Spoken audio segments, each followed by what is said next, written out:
नालासोपाऱ्यात एका घराचा स्लॅब कोसळलाय। आचोळे येथील साई सिमरन इमारतीमधील ही घटना आहे। 2 जणांची अग्निशमन जवानांकडून सुटका करण्यात आलेली आहे। 14 वर्ष जुन्या इमारतीमध्ये दुर्घटना घडली आहे। नालासोपारा पूर्वेच्या आचोळे येथील साई सिमरन इमारतीचा स्लॅब कोसळल्याची घटना घडली आहे। तर यात अडकून पडलेल्या 2 जणांची अग्निशमन दलाने सुखरूप सुटका केली आहे। या घटनेमुळे इमारतीमध्ये खळबळ उडाली। तर महापालिका आणि अग्निशमन दल यांनी इमारतीमधील 22 खोल्या खाली करून नागरिकांना जिल्हा परिषद शाळेत त्यांची व्यवस्था केली आहे। तर या घटनेमुळे पुन्हा एकदा शहरातील धोकादायक इमारतीचा प्रश्न निर्माण झालेला आहे।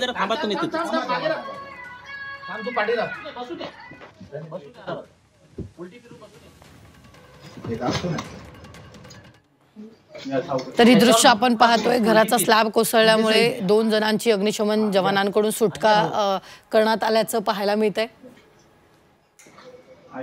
दुसरा पाहिजे त्याच्यावरती जोर नका देऊ, त्याच्यावर नको जोर देऊ, ते शिडीला पकड पाहिजे, शिडीला पकड, हां शिडीला पकड।